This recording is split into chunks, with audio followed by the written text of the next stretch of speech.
Friends, video ஆரம்பிக்கிறதுக்கு முன்னாடி இஸ்ரோவுக்கு ஒரு பெரிய கங்க்ராட்ஸ் சொல்லிடலாம்.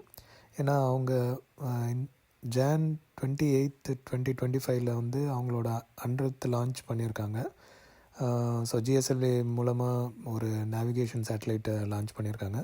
இது அவங்களோட 100th லான்ச்சு. ஸோ நீங்கள் ஸ்க்ரீனில் பார்க்கலாம். ஃபஸ்ட் ஸ்டேஜ் வந்து ஃபயர் ஆகிட்டு அதுக்கப்புறமா ஒரு ஐடில் ஸ்டேட்டில் வந்திருக்கு.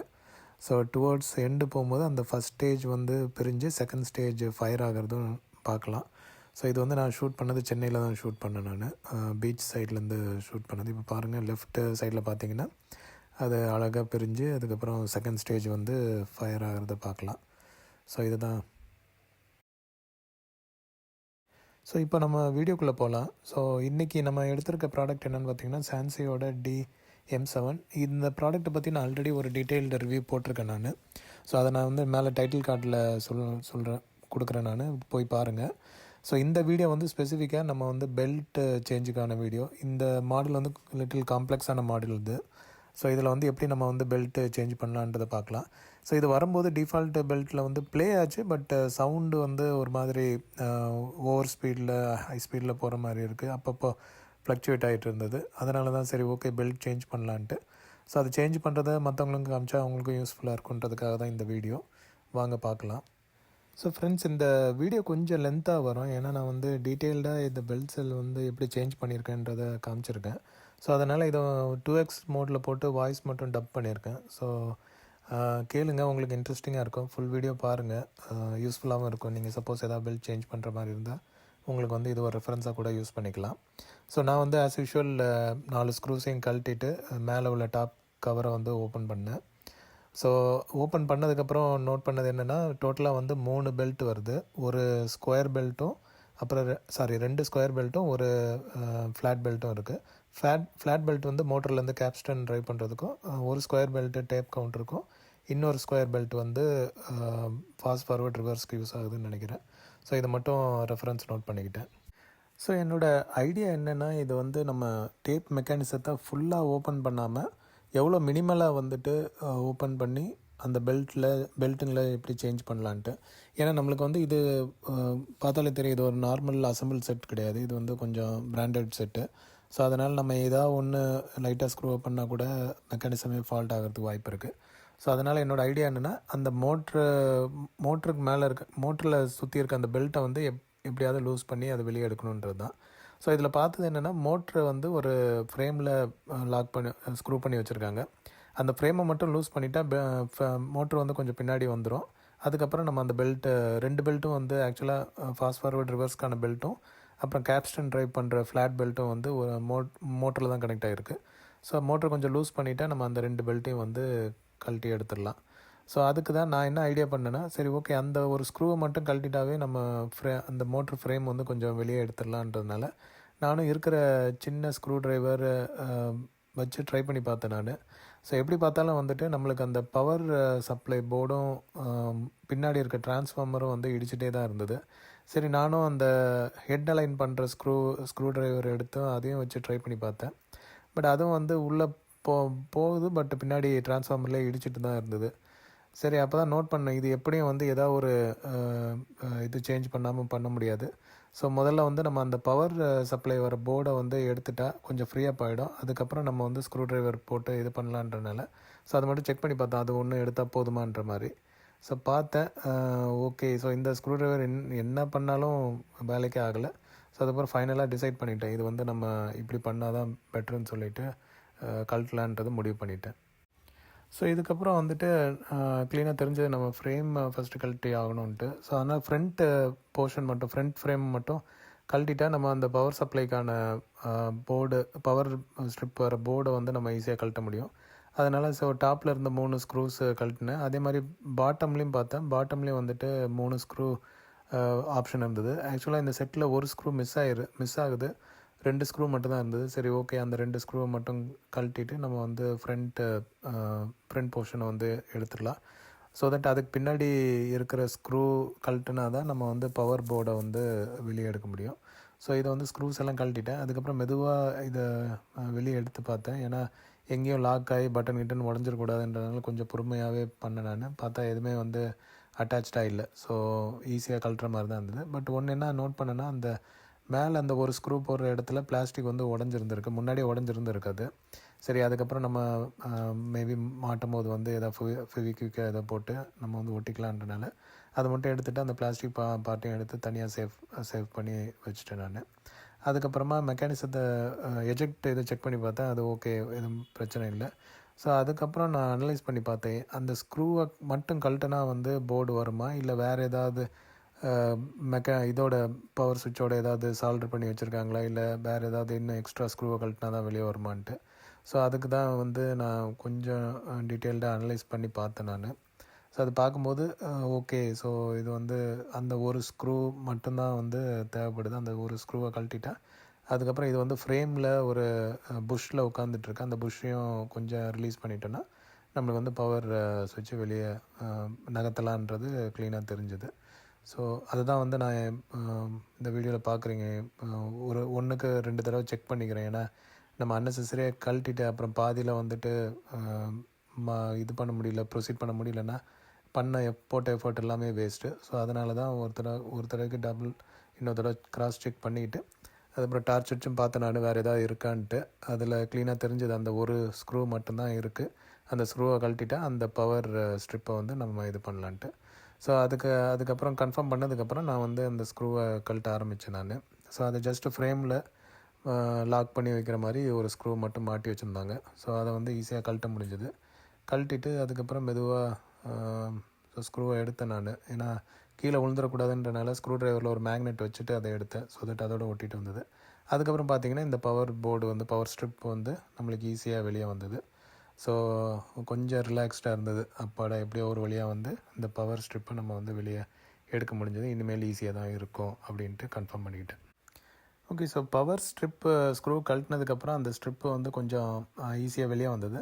அழகாகவே வந்துட்டு கேப்பு க்ரியேட் ஆயிடுச்சு. ஸோ இதுக்கப்புறம் தான் கொஞ்சம் ரிலாக்ஸ் ஆன மாதிரி இருந்தது. ஓகே, நம்ம வந்து இதுக்கப்புறம் ஈஸியாக ப்ரொசீட் பண்ணலான்ட்டு. அதுக்கப்புறம் இருக்கிற சின்ன ஸ்க்ரூ ட்ரைவர் வச்சு போட்டால் திரும்பவும் பிரச்சனை என்னன்னு பார்த்தா, திரும்பவும் அந்த டிரான்ஸ்ஃபார்மர் தான் வந்து இடிச்சிட்ருக்கு. போர்டு நகர்த்தினாலும் பெருசாக ஒரு அட்வான்டேஜ் கிடைச்ச மாதிரி தெரியல. சரி, நானும் வந்து ஸ்க்ரூ ட்ரைவரை விட்டு அந்த மேலே உள்ள மெட்டல் இதை மட்டும் எடுத்து வச்சுட்டு நானும் உள்ளே வச்சு என்னென்னமோ ட்ரை பண்ணி பார்க்குறேன். ஒரு ஆங்கிளில் வச்சு ஸ்க்ரூ இதை கழட்ட முடியுமான்ட்டு அதை பார்க்குறேன். இன்னொன்று என்ன யோசிச்சுன்னா, சரி ஓகே, ஸ்க்ரூ ட்ரைவர் அந்த சின்ன ஸ்க்ரூ ட்ரைவரை உள்ளே நகர்த்திட்டு நான் ஆக்சுவலாக இன்னொன்று எடுத்தது என்னென்னா, அந்த ஹெட் அலைன் பண்ணுற மாதிரி உள்ள ஸ்க்ரூ இதை தான் எடுத்தேன் நான். அதையும் எடுத்துகிட்டு நானும் என்னென்னமோ இது கிராஸ் இதெல்லாம் பண்ணி பார்க்குறேன். சரி ஓகே, மெக்கானிசத்தை படுக்க போட்டு நிமித்தி போட்டு அதுவும் ஸ்க்ரூ ட்ரைவர் எப்படியாவது உள்ளே போயிடுமான்னு பார்க்குறேன். ஒரு ஆப்ஷனும் இல்லை. சரி, அப்போ தான் ஒரு மாதிரி வெறுத்து போகிற மாதிரி ஆயிடுச்சு. என்னடா இது, இவ்வளோ தூரம் வந்துட்டு கடைசியில் வந்து மோட்டர் அசம்பிளியே ஹெட் அசம்பிளியே தூக்குற மாதிரி இருந்ததுன்னா அது இன்னும் காம்ப்ளெக்ஸ் ஆகிடுமே. சரி, வேறு எதுக்கும் ட்ரை பண்ணலான்ட்டு நான் என்ன பண்ணேன்னா, ஒரு கையில் வந்துட்டு ஸ்க்ரூ ட்ரைவர் அப்படியே அதில் ஹெட்டில் வச்சுட்டு இன்னொரு கையில் விரலால் இது திருப்பி பார்த்தா அப்போவும் அதுவும் வேலைக்கு ஆகலை. சரி, இன்னொரு தடவையும் ட்ரை பண்ணி பார்க்கலான்ட்டு என்னென்னமோ வச்சு பார்க்குறேன். பட் இந்த டிரான்ஸ்ஃபார்மர் வந்து நந்தி மாதிரி இடிச்சிக்கிட்டே இருந்தது. சரிடா, என்னடா பண்ணுறது, மெக்கானிசத்தை கழட்டலாமா அப்படின்ட்டு ஒரு மாதிரி ஒரு ஸ்டேஜுக்கு வந்துட்டேன். சரி, என்னடா இவ்வளோ காம்ப்ளெக்ஸாக போச்சுன்ற மாதிரி வெறுத்துட்டேன். ஸோ இதுக்கப்புறம் தான் நான் நோட் பண்ணேன் நான், அடடா மண்டை மேலே இருந்த கொண்டையை மறந்துட்டோமாடா, ஈஸியாக இந்த டிரான்ஸ்ஃபார்மரை கழட்டினா இன்னும் கொஞ்சம் இடம் கிடைக்குமே அப்படின்ட்டு அப்போ தான் பொறி தட்டிச்சு. சரி, அதுக்கப்புறம் வந்துட்டு டிரான்ஸ்ஃபார்மர் உள்ள ஸ்க்ரூஸை வந்து கழட்டினேன். ஸோ அகெயின் அதுக்கும் வந்து அந்த மேக்னெட்டை ஸ்க்ரூ ட்ரைவரில் அட்டாச் பண்ணிவிட்டு கழட்டினேன். ஏன்னா ஸ்க்ரூ திரும்ப கழண்டு எங்கேயும் உருண்டு ஓடிடக்கூடாதுன்ட்டு. ஸோ கழட்டினா ஈஸியாகவே வந்துருச்சு. அதுக்கப்புறம் 2 ஸ்க்ரூவையும் கழட்டி சேஃபாக எடுத்து வச்சுட்டு அதுக்கப்புறம் வந்து டிரான்ஸ்ஃபார்மரை நகர்த்தினேன். ஈஸியாக நகர்ந்தது. பட் என்னென்னா, இன்னும் 2 வந்து போர்டில் கனெக்ட் ஆகிருந்தனால அதுவும் சால்ட்ரு பண்ணியிருந்தது. ஸோ அதை வந்து நம்ம அப்படியே பிடிச்சி இழுத்து இது பண்ண முடியாதுன்றனால கொஞ்சம் நகர்த்தி வச்சுட்டு கை போகிற அளவுக்கு மட்டும் கேப்பு க்ரியேட் பண்ணிவிட்டு அதுக்கப்புறம் ஒர்க் பண்ண ஆரம்பித்தேன் நான். பட் அதுவும் பார்த்திங்கன்னா வந்து ரொம்ப கம்ஃபர்டபுள்னு சொல்ல முடியாது. ஓகேன்ற மாதிரி தான் இருந்தது. சரி ஓகே, நம்ம அசம்பிளியை கழட்டி ஹெட் அசம்பிளி டேப் அசம்பிளியை கழட்டி அதை இது பண்ணுறதுக்கு பதிலாக ரிஸ்க்கு ஜாஸ்தின்றனால அட்லீஸ்ட் இதை ட்ரை பண்ணலாம். நகர்ந்தனாலும் இன்கேஸ் வந்து சால்ட்ரு கட் ஆனால் கூட நம்ம திரும்ப ரீசால்ட்ரு பண்ணிக்கலாம். அதனால் அந்த மாதிரி ஒரு ரிஸ்க் எடுத்துகிட்டு நானும் வந்து நகர்த்தி வச்சுட்டு, ஸோ கொஞ்சம் கஷ்டமாக தான் இருந்தது. ஸ்ட்ரெயின் பண்ணி கொஞ்சம் அந்த ஸ்க்ரூவை எப்படியாவது லூஸ் பண்ணணுன்றனால இந்த ட்ரான்ஸ்ஃபார்மர் இதையும் நகர்த்தி வச்சேன். பட் என்னென்னா அதை என்ன தான் தூக்கி வச்சாலும் திரும்ப திரும்ப உள்ளே வந்து விழுந்துகிட்டே இருந்தது. என்னடா இது ஒரு சப்போர்ட்டுக்கு எக்ஸ்ட்ரா ஒரு கை தேவைப்படுன்ற மாதிரியே ஒரு ஃபீலில் வந்துட்டு சரி ஓகே ஒரு வழியாக அதை நகர்த்தி வச்சுட்டு ஒரு ஆங்கிள்லேருந்து இந்த ஸ்க்ரூ ட்ரைவரை உள்ளே கரெக்டாக இன்சர்ட் பண்ணிவிட்டு அதுக்கப்புறம் ஃபோர்ஸ் பண்ணி திருவினேன். ஸ்க்ரூவும் வந்து லூஸ் ஆச்சு. அப்போ தான் வந்து அப்பாடா எப்படியோ வந்து இதாகிடுச்சின்னு சொல்லி அந்த ஸ்க்ரூவும் ஈஸியாக கழட்டி எடுத்துட்டேன். ஹெட் அசம்பிளியும் வந்துட்டு நகர்ந்தது. அப்போ தான் ஒரு ஹாப்பினஸ்ஸே வந்தது. சரி இதுக்கப்புறம் வந்துட்டு நம்ம பெல்ட்டை கழட்டி எடுக்க வேண்டியது தான். பெல்ட்டுக்கு நல்ல கேப் க்ரியேட் ஆச்சு அசம்பிளிலேருந்து. ஸோ கேப்ஸ்டன் கனெக்ட் ஆகிருக்க ஃப்ளாட் பெல்ட்டும் அதுக்கப்புறமா அந்த ஃபாஸ்ட் ஃபார்வர்ட் ரிவர்ஸ்க்கான பெல்ட்டும் வந்து ஒரே இதாக வந்துட்டு கழட்டிட்டு அதுக்கப்புறம் சேஃபாக வந்து நம்ம வெளியே எடுக்கணும். எடுக்கும்போது வேறு எதுவும் பிச்சுக்கிட்டு வந்துடக்கூடாதுன்றதுக்காக மெதுவாக வந்து அது எந்த அப்டக்கிள் எதுவும் படாமல் எடுக்கிறதுக்கு டார்ச்சும் அடித்து பார்த்தேன் நான். சரி வேறு எங்கேயாவது டிஸ்டர்ப் ஆகி நிற்கிதான்ட்டு பார்த்தேன், எதுவும் இல்லை. ஸோ சேஃபாக வந்துட்டு அந்த ரெண்டையும் ட்ரை பண்ணி நம்பிட்டு எடுத்தேன். ஒரு டிஸ்டர்பன்ஸ் எதுவும் இல்லாமல் அப்படியே அந்த மோட்டர்லேருந்து அது வந்து வெளியே வந்தது. ஸோ அதை தான் வந்து இப்போ நீங்கள் பார்க்க போகிறீங்க ஸ்க்ரீனில். இது ஒரு ஹாப்பினஸ் என்னென்னா ஒரு டாக்டர் வந்து ஒரு கெட்ட இதை வந்து உடல்லேருந்து எடுத்த மாதிரி எனக்கு அப்படி ஒரு ஃபீல். ஓகே இந்த ஒரு பேட் பெல்ட்ஸை வந்து நம்ம வெளியே ஈஸியாக எடுத்துட்டோன்ற மாதிரி ஒரு பெரிய ஹாப்பினஸ் வந்தது. சக்ஸஸ்.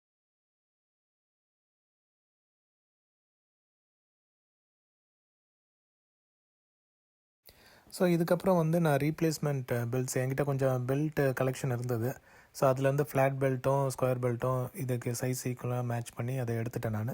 எடுத்துகிட்டு இப்போ நான் எப்படி இன்சர்ட் பண்ணுறேன்றதான் வீடியோவில் காமிச்சிட்ருக்கேன். ஸோ இதில் வந்து பார்த்தீங்கன்னா நீங்கள் அந்த ஸ்கொயர் பெல்ட் வந்து ஃபஸ்ட்டு அவுட்டரில் வரும். அதுக்கப்புறம் ஃப்ளாட் பெல்ட் வந்து உள்ளே வரும் கேப்ஸ்டனை கனெக்ட் பண்ணுறதுக்கு. ஸோ அதனால் அந்த ஆர்டரில் நம்ம கையில் எடுத்துக்கிட்டு அதே ஆர்டரில் உள்ளே ப்ளேஸ் பண்ணணும். ப்ளேஸ் பண்ணிவிட்டு ஃபஸ்ட்டு வந்து நம்ம ஸ்கொயர் பெல்ட் எடுத்து அந்த அந்த கியர் ஒன்று தெரியுதில்ல வெளியே ஒயிட் கலரில் ஒரு ரவுண்ட் சர்க்கிளில், அந்த கியரில் தான் ஃபஸ்ட்டு வந்து அந்த ஸ்கொயர் பெல்ட்டை மாட்டணும். ஸோ அதை வந்து ஸ்க்ரூ ட்ரைவர் வச்சு அப்படியே ப்ராப்பராக ஹெட்டில் ஒரு இது போட்டுட்டு அப்புறம் இன்னொரு எண்டை வந்து இந்த வீலில் வந்து கனெக்ட் பண்ணிட்டேன். ஸோ அதுக்கப்புறமா கேப்ஸ்டன் வீலுக்கு போகிற ஃப்ளாட் பெல்ட்டை எடுத்து அதுலேயும் வந்து கனெக்ட் பண்ண ஆரம்பித்தேன். அது ஒரு சைடில் மாட்டிட்டு சுற்றி விட்டாவே போதும், அது ஆட்டோமேட்டிக்காக வந்துட்டு அலைன் ஆகிக்கும். ஸோ அந்த மாதிரி போட்டால் அழகாக வந்துட்டு கேப்ஸ்டன் வீலில் போய் பெல்ட் நல்லா மாட்டிக்கிடுச்சு. ஸோ அதுக்கப்புறம் ஈஸியாக ரெண்டுமே வந்து ஸ்பின் ஆச்சு. ஸோ அதுவே வந்து பெரிய ஹாப்பினஸ்ஸாக இருந்தது. அப்பாடா ஒரு பெரிய பாதி கடல் பாதி கிணறு தாண்டிட்டோன்ற மாதிரி ஒரு பெரிய ஹாப்பினஸ் வந்தது. ஸோ இதுக்கப்புறம் வந்து நம்ம ஸ்க்ரூ மாட்டிட்டு அசம்பிளியை க்ளோஸ் பண்ண வேண்டியதான். பட் இதில் பெரிய சேலஞ்ச் என்னென்னா இந்த ஸ்க்ரூ மாட்டுறது வந்து அவ்வளோ ஈஸி கிடையாது. ஏன்னா ஹரிசாண்டலாக நம்ம வந்து அந்த ஸ்க்ரூவை அந்த சின்ன கேப்பில் வந்துட்டு சொருகணும். அதுவும் அது வந்து மோட்ரு கொஞ்சம் ஃபோர்ஸ் பண்ணி அதை தள்ளி கரெக்டாக அந்த ஓட்டையில் அலைன் பண்ணி தான் இந்த ஸ்க்ரூவை போடணும். பட் அது வந்து அப்படியே ஈஸியாக கேப் வந்து அந்த ஸ்க்ரூ போடுற கேப் வந்து கிளியராக விசிபிளாக வரல. ஸோ அதுக்காக நானும் வெர்டிக்கலாக நிறுத்தி வச்சு என்னென்னமோ ட்ரை பண்ணி பார்த்தேன். பட் ஸ்டில் வந்து ரொம்ப கொஞ்சம் காம்ப்ளெக்ஸாக தான் இருந்தது. ஏன்னா ஸ்க்ரூ அதில் வச்சோன்னா கீழே விழுந்துடும். அதை அப்படியே எடுத்துகிட்டு போய் வைக்கணும்னா நம்மளுக்கு அவ்வளோ இடம் வசதியும் இல்லை. ஏன்னா அசம்பிளியை வெளியே எடுத்திருந்தால் நம்மளுக்கு மேபி இடம் இருந்திருக்கலாம். பட் இல்லை இப்போ இந்த இதுபடி. ஸோ ஃப்ரெண்ட்ஸ் இந்த வீடியோ கொஞ்சம் ஃப்ளிக்கர் ஆகிற மாதிரி இருக்கும். ஏன்னா நான் பை மிஸ்டேக் ஸ்லோ மோடில் ரெக்கார்ட் பண்ண ஆரம்பிச்சிட்டேன். பட் இதில் இன்ட்ரெஸ்டிங் பீஸ் நான் காட்டுறேன். நான் எப்படின்னா அந்த ஸ்க்ரூவை ப்ராப்பராக எடுத்துகிட்டு போகிறதுக்காக இன்னொரு ஸ்க்ரூ ட்ரைவரில் டபுள் சைடட் டேப் போட்டி அதில் ஸ்க்ரூவை மாட்டிட்டு அதுக்கப்புறம் கீழே இந்த ஸ்க்ரூவும் அதையும் வச்சு அலைன் பண்ணி அந்த ஸ்க்ரூவை வந்து ப்ராப்பராக ஹெட்டு இதில் வந்துட்டு போட்டு டைட் பண்ணேன். அழகாக ஸ்க்ரூவும் ஏறிட்டு நல்லா டைட்டும் ஆயிடுச்சு. ஸோ அதுக்கப்புறம் நான் இன்னும் நல்லா டைட் பண்ணி கரெக்டான பொசிஷனில் வச்சுட்டு அதுக்கப்புறம் நான் கேப்ஸ்டன் வீலில் அந்த பெல்ட்டு வந்து ஒருத்தரை ரொட்டேட் பண்ணி பார்த்தேன். நல்லா ரொட்டேட் ஆச்சு. இப்போ தான் பெரிய ரிலீஃப் ஆச்சு. மெயின் அசம்பிளியை வந்து நம்ம க்ளோஸ் பண்ணிட்டோம். அதுக்கப்புறமா ட்ரான்ஸ்ஃபார்மரை எடுத்து அதோட பொசிஷனில் வச்சுட்டு அதுக்கப்புறம் ஸ்க்ரூ பண்ண ஆரம்பித்தேன் நான். ஸோ இந்த ஃப்ளிக்கருக்கு ரீசன் சொன்ன மாதிரி ஸ்லோ மோடில் இது பண்ணிவிட்டு அதுக்கப்புறம் எடிட் பண்ணும்போது திரும்ப நார்மல் மோடுக்கு மாற்றிருக்கேன். ஸோ அதுக்காக அதனால தான் இப்படி இருக்குது. ஸோ அதுக்கப்புறம் வந்துட்டு நான் நார்மல் மோடுக்கு வந்துருச்சு. இதுக்கப்புறம் பவர் ஸ்ட்ரிப்பை எடுத்து நான் வந்து பழைய பொசிஷனில் வச்சுட்டு அதையும் வந்து ஸ்க்ரூ பண்ண ஆரம்பித்தேன் நான். ஸோ அது சிம்பிள் தான், ஒரே ஒரு ஸ்க்ரூ தான் இருந்தது. ஸோ வீடியோ ஆங்கிளுக்கு மன்னிக்கணும், ஏன்னா கொஞ்சம் வேலையில் ஃபோக்கஸ் ஆனதுனால இது கரெக்டாக உட்காந்துருக்கான்னு பார்க்கல நான். ஸோ அதுக்கப்புறம் ரீஅலைன் பண்ணி வச்சுட்டு நான் எப்படி ஸ்க்ரூ பண்ணுன்றதையும் காமிச்சிருக்கேன். ஒரே ஒரு ஸ்க்ரூ தான், அதை பண்ண உடனே அந்த ஸ்ட்ரிப்பும் வந்து ப்ராப்பராக உட்காந்துருச்சு. ஸோ இதுக்கப்புறம் வந்து எல்லாமே ஃபிக்ஸ் பண்ணியாச்சு. இதுக்கப்புறம் உள்ள இன்டர்னல் வேலை எதுவுமே கிடையாது. நம்ம இனி எக்ஸ்டர்னல் மட்டும்தான். ஒரு தடவை வந்து எல்லா ஸ்விட்சஸையும் வந்து ப்ராப்பராக இருக்கா, ப்ராப்பராக ஃபங்க்ஷன் ஆகுதா, இல்லை அதில் ஏதாவது டேமேஜ் இருக்கான்ற செக் பண்ணேன். எல்லாமே வந்து நார்மலாக இருந்தது. ஸோ பட்டன்ஸும் வந்து ப்ராப்பராக ப்ரெஸ் ஆகிட்டு ரிலீஸ் ஆச்சு. ஸோ அதுவே வந்து பெரிய ஹாப்பினஸ்ஸாக இருந்தது. ஸோ இதுக்கப்புறம் வந்துட்டு நான் மெயின் இதை வந்து அசெம்பிள் பண்ண ஆரம்பிச்சிட்டேன். ஸோ ஃப்ரண்ட் ஃப்ரேம் மாட்டுறதுக்கு முன்னாடி நம்ம வந்து இதை ப்ராப்பராக எல்லாம் இருக்கான்றதுக்காக டெஸ்ட் பண்ணி பார்க்கணும். ஸோ அதனால் ஒரு கேசட் எடுத்து போட்டு எல்லா ஃபங்க்ஷனும் ஒர்க் ஆகுதான்னு செக் பண்ணி பார்த்தேன். ஃபஸ்ட்டு வந்து கேசட் போட்டுட்டு பவர் ஆன் பண்ணேன். பவர் ஆன் ஆச்சு. அதுக்கப்புறம் வந்து ப்ளே ப்ரெஸ் பண்ணேன். ஸோ ப்ளேவும் வந்து ஒர்க் ஆக ஆரம்பிச்சது. நீங்கள் பார்க்கலாம், அந்த லைட் பிளிங்க் ஆகுது. நான் ஸ்பீக்கரில் கனெக்ட் பண்ணல, ஜஸ்ட் அசம்பிளி மட்டும் டெஸ்ட் பண்ணுறதுக்காக போட்டேன். அதுக்கப்புறம் ஃபாஸ்ட் ஃபார்வேர்டு, ரிவர்ஸ் ரெண்டுமே வந்து ட்ரை பண்ணி பார்த்தேன். ரெண்டும் வந்து நார்மலாக எப்படி ஃபங்க்ஷன் ஆகணுமோ அதே தான் ஃபங்க்ஷன் ஆச்சு. ஸோ ஒன்றுக்கு 2 தடவை வந்து செக் பண்ணி பார்த்தேன். ஸோ தட் எங்கேயா பெல்ட் எங்கேயா லூஸ் ஆகுதான்றதை செக் பண்ணுன்றதுக்காக. ஸோ இதான் நீங்கள் பார்க்குறீங்க. ப்ராப்பர் ஸ்பீடில் தான் டேப் ரிவர்ஸ் அண்ட் ஃபார்வேர்டு ஓடுறதை நீங்கள் கவனிக்கலாம். ஸோ நல்லாவே வந்து ஒர்க் ஆகுது. அதுக்கப்புறம் ப்ளே போட்டு பார்த்தேன். ப்ளேவும் வந்து நல்லா ஒர்க் ஆகுது. ஸோ இதுக்கப்புறம் தான் ஒரு சாட்டிஸ்ஃபேக்ஷனே வந்தது. தென் ஃபாலோட் பை நான் வந்து ஃப்ரண்ட் ஃப்ரேம் எடுத்து கனெக்ட் பண்ண ஆரம்பித்தேன் நான். ஸோ நான் முன்னாடி சொன்ன மாதிரி அந்த உடஞ்சிருந்த பிளாஸ்டிக் வந்து க்ளூ போட்டு ஒட்டிட்டேன். அதுவும் நல்லா ஸ்ட்ராங்காக ஒட்டிருச்சு. ஸோ இதுக்கப்புறம் வந்து நம்ம எடுத்து ப்ளேஸ் பண்ண வேண்டியது தான். ஸோ கேமரா ஆங்கிள் அகைன் நான் அப்பப்போ ரியலைன் பண்ண வேண்டியதாக இருந்தது. பட் ஓகே, எல்லாருக்கும் காட்டணும்ல எப்படி வந்து இது ஒர்க் பண்ணுன்றது. ஸோ அதுக்காக தான் திரும்ப எல்லாத்தையும் ப்ளேஸ் பண்ணிவிட்டு இந்த எஜெக்ட் பட்டன் மட்டும் தப்பாக ஒரு ஆங்கிளில் உட்காந்துட்டே இருந்தது. ஏன்னா அது கொஞ்சம் ஒரு லூஸ் இதில் இருந்தது. அதை மட்டும் வந்து ஒரு தடவை 2 தடவை அதை வந்து ப்ராப்பராக செக் பண்ணிவிட்டு, அதே மாதிரி ஃப்ரேமில் எங்கேயும் இடிக்காத மாதிரி பார்த்துட்டு அதை வந்து ப்ராப்பராக அலைன் பண்ணி இதோட ஃபிக்ஸ் பண்ணேன் நான். அந்த எஜெக்ட் பட்டன் பார்க்கலாம் நீங்கள், அது அப்படியே லூஸாக ஒரு மாதிரி இதாகிட்டு இருந்தது. பட் அது ஓகே, ஏன்னா அது பெரிய ஃபங்க்ஷன் கிடையாது. உள்ளே வந்து அந்த ஹெட் அசம்பிளி, டேப் அசம்பிளியில் வந்துட்டு ஒரு லிவரை போய் அதை ப்ரெஸ் பண்ணோம். அதோட ஃபங்க்ஷன் அவ்வளோதான். ஸோ இது வந்து ப்ராப்பராக எனக்கு க்ளோஸ் பண்ணுறதுக்கு ஒரு ஆங்கிள் கிடைக்கல. அதனால் வந்து கீழே ஒரு ஜங்ஷன் பாக்ஸை வச்சுட்டு அதுக்கப்புறம் மேலே ப்ராப்பராக அலைன் பண்ணி ஃப்ரேமை வந்து ஃப்ரண்ட் ஃப்ரேமை வந்து உள்ளே வந்து ப்ளேஸ் பண்ண ஆரம்பித்தேன். ஸோ அதுதான் நீங்கள் வந்து பார்த்துட்ருக்கீங்க. ஸோ மற்ற ஸ்விட்சஸ் எல்லாமே வந்து ஆட்டோமேட்டிக்காக அது ஆங்கிளில் நம்ம கரெக்டாக இன்சர்ட் பண்ணால் போகிற மாதிரி தான் இருந்தது. ஸோ இது மட்டும் தான் கொஞ்சம் அந்த எஜெக்ட் அண்ட் பவர் பட்டன் மட்டும் கொஞ்சம் இதாக இருந்தது. அது மட்டும் ப்ராப்பராக அலைன் பண்ணிவிட்டு ப்ளேஸ் பண்ணேன். அதுக்கப்புறம் உள்ளே ப்ராப்பராக இன்சர்ட் ஆயிடுச்சு. பவர் பட்டனும் வந்துட்டு ப்ராப்பராக வெளியே வந்தது. அதுக்கப்புறம் கீழே இருந்த அந்த டைமர் நாபும் வந்துட்டு வெளியே வந்துருச்சு. ஸோ ஒரு சைடு இந்த சைடு முடிஞ்ச மாதிரி அடுத்த சைடும் வந்துட்டு ப்ராப்பராக ஃபிக்ஸ் பண்ணிவிட்டு உள்ளே நான் இது பண்ணேன். அப்புறம் எஜெக்ட் இதெல்லாம் செக் பண்ணி பார்க்கணும், ஏன்னா கேசட் டோர் வந்து வருதான்ட்டு. ஸோ இனிஷியலாக வந்து ஸ்டக்காகி இருந்தது. ஏன்னா ரைட் சைடில் வந்துட்டு ப்ராப்பராக அலைன் ஆகலைன்றதை அப்புறம் தான் நோட் பண்ணேன். ஸோ அதை வந்து ப்ராப்பராக அலைன் பண்ணி பட்டன்ஸ் எல்லாம் வந்ததுக்கப்புறமா ஃப்ரேம் வந்து ஓப்பன் ஆக ஆரம்பிச்சிது. ஸோ இதுதான் வந்து அதுக்கப்புறம் மேலே இருந்த அவுட்டர் கவரை கழட்டினேன் நான். ஏன்னா நம்ம பண்ணுற ஆக்டிவிட்டியில் அது எதுவும் டேமேஜ் ஆகிடக்கூடாதுன்றதுக்காக அந்த பேயில் உள்ள இது மட்டும் கழட்டிட்டு அதுக்கப்புறம் இந்த ஃப்ரேமை வந்து ப்ராப்பராக எல்லாம் அலைன் ஆகிருக்கான்னு பார்த்து பட்டன்ஸ் எல்லாமே வந்து ஒர்க் ஆகிற மாதிரி பார்த்தேன். எல்லாமே ஒர்க் ஆகிடுச்சு. ஸோ இவ்வளோ தான், நம்ம ஃப்ரண்ட்டு இதுவும் வந்து ப்ராப்பராக மாட்டியாச்சு. இதுக்கப்புறம் வந்து நம்ம ஸ்க்ரூஸ் போட வேண்டியது தான். ஸோ ஏற்கனவே அந்த உடஞ்ச இதையும் எல்லாத்தையும் வந்து ஃபிக்ஸ் பண்ணினா அது ஒரு தடவை செக் பண்ணி பார்த்தேன். எல்லாமே வந்து சூப்பர் ஸ்ட்ராங்காக இருந்தது. தென் அதுக்கப்புறம் ஸ்க்ரூஸ் போட ஆரம்பித்தேன் நான். ஸோ மேலே கழட்டினது வந்து 3 ஸ்க்ரூ, அதே தான் திரும்ப அந்த 3 ஸ்க்ரூவும் எடுத்துகிட்டு இதில் வந்து போட்டு க்ளோஸ் பண்ணேன் நான். அதுதான் பார்த்துட்ருக்கீங்க. ஸோ இது கொஞ்சம் பிளாஸ்டிக் பிரிட்டிலாக இருந்தது. ஏன்னா கிட்டத்தட்ட 30 வருஷம் முன்னாடி உள்ள செட் இது. ஸோ அதனால் கொஞ்சம் பார்த்து தான் டைட் பண்ணணும். ஓவர் டைட் பண்ணால் கண்டிப்பாக உடஞ்சிட்டு போயிடும். ஸோ இதுதான் வந்து முன்னாடி யார் ஓப்பன் பண்ணாங்களோ அவங்க க்ளோஸ் பண்ணும்போது கொஞ்சம் டைட்டாக இது பண்ணியிருக்காங்க போல், அதனால தான் உடஞ்சிருந்தது. அது க்ளூ போட்டதுக்கப்புறம் பழைய ஸ்டேட்டுக்கு வந்துருச்சு. ஸோ அதுக்கப்புறம் நான் ஸ்க்ரூவை போட்டு க்ளோஸ் பண்ணேன். ஃப்ரண்ட்டு இதுவும் வந்து ப்ராப்பராக க்ளோஸ் ஆயிடுச்சு. ஸோ இதுதான் வந்து நம்ம கம்ப்ளீட் பண்ண செட் இது. ஸோ இதுக்கப்புறம் வந்து பட்டன்ஸையும் ஒரு தடவை செக் பண்ணி பார்த்தேன், எங்கேயாவது வந்து ஸ்ட்ரக் ஆகி லாக் ஆகிருக்கான்ட்டு. டேப் கவுண்டரும் ரீசெட் பண்ணி பார்த்தேன், அதுவும் இதாகிடுச்சு. எஜெக்ட் ப்ரெஸ் பண்ணி பார்த்தேன், அதுவும் ப்ராப்பராக ஒர்க் ஆகிடுச்சு. சரி, இதுக்கப்புறம் அதோடய ஃப்ரேமை வந்து மாட்டிட்டேன் நான். ஸோ தட் அதோட பழைய லுக்கு கொடுக்கணும்ல. ஸோ அதனால் அதையும் கொடுத்துட்டேன் நான். கொஞ்சம் கேர்ஃபுல்லாக தான் போடணும், ஏன்னா உடஞ்சதுன்னா அதுக்கப்புறம் ஒன்றும் பண்ண முடியாது. ஸோ போட்டுட்டு அதுக்கப்புறம் அதையும் க்ளோஸ் பண்ணி எஜெக்ட் பண்ணி பார்த்தேன், ப்ராப்பராக வந்து ஒர்க் ஆகிடுச்சு. ஸோ தென் அவ்வளோதான், டன், சூப்பராக முடிஞ்சதுன்ட்டு ஹாப்பி ஆகிடுச்சு. ஸோ இதுக்கப்புறம் நம்ம வந்து மெயின் கவரை போட்டு க்ளோஸ் பண்ண வேண்டியது தான். கொஞ்சம் அது வந்து அலைன்மெண்ட் இதெல்லாம் வந்து ப்ராப்பராக பார்க்கணும். அதை மட்டும் ஒரு தடவை செக் பண்ணிவிட்டு சரி பேக் டு நான் ஸ்க்ரூஸை வந்து 4 ஸ்க்ரூவும் எடுத்து அதில் திரும்ப ப்ராப்பராக அலைன் பண்ணி லாக் பண்ணிட்டோன்னா இதோட நம்மளுக்கு வந்து வேலை முடியுது. அதையும் வந்து ஒரு தடவை கேர்ஃபுல்லாக எல்லாத்தையும் மாட்டலான்ட்டு 4 ஸ்க்ரூவும் எடுத்து ப்ராப்பராக அலைன் பண்ணி இது பண்ணேன். இந்த 2 சைடு மட்டும் கொஞ்சம் டைட்டாக இருந்தது. ஏன்னா நம்ம அந்த மேலே ஏற்கனவே நான் போன வீடியோவில் சொல்லியிருப்பேனான்னு தெரியல, அந்த லைட்டு வந்து ஃபிக்ஸ் பண்ணும்போது மேலே கொஞ்சம் ஒயர் போட வேண்டியது இருந்தது. அந்த ஒயர் கொஞ்சம் பல்ஜாக இருந்தனால அது ஃப்ரேம் வந்து க்ளோஸ் பண்ணுறது கொஞ்சம் கஷ்டமாக இருந்தது. அதை மட்டும் கொஞ்சம் நல்லா டைட்டாக இது பண்ணி ப்ரெஸ் பண்ண நான் ஃபிக்ஸ் ஆயிடுச்சு. ஸ்க்ரூவை போட்டு க்ளோஸ் பண்ணிட்டேன் நான். ஸோ இப்போ நீங்கள் பார்க்குறது வந்து எல்லாத்தையும் ப்ராப்பராக இது பண்ணதுக்கப்புறமா ஃபைனலாக ஒரு டெஸ்ட் பண்ணிடலாம். கொண்டு போய் ஷெல்ஃபில் வைக்கிறதுக்கு முன்னாடி நம்ம வந்து ப்ராப்பராக ஒரு டெஸ்ட் பண்ணிடலான்றதுக்காக கேசட்டையும் போட்டுட்டு ப்ளே ஃபாஸ்ட் ஃபார்வேர்டு ரிவர்ஸ் எல்லாத்தையும் வந்து செக் பண்ணேன். ஸோ கேசட் வந்து ப்ராப்பராக அலைன் ஆகிருக்கணும். அப்போ தான் இது எல்லாமே ஒழுங்காக ஒர்க் ஆகும், இல்லாட்டி இதை டேமேஜ் ஆகிடும்ன்றதுக்காக எல்லாத்தையும் வந்து ஒரு தடவைக்கு 2 தடவை எல்லாமே ப்ராப்பராக பட்டன்ஸ் எல்லாம் ஒர்க் ஆகுதா, ஃபாஸ்ட் ஃபார்வர்ட் ரிவர்ஸ் எல்லாமே வந்து ப்ராப்பராக ஃபங்க்ஷன் ஆகுதான்றது செக் பண்ணிட்டேன். ஸோ இதுக்கப்புறம் வந்துட்டு நம்ம ரேக்கில் மாட்டிட்டு மெயின் டெஸ்ட் வந்து இப்போ நான் அடுத்த கிளிப்பிங்கில் காட்டுறேன் நான் எப்படின்னு பாருங்கள்.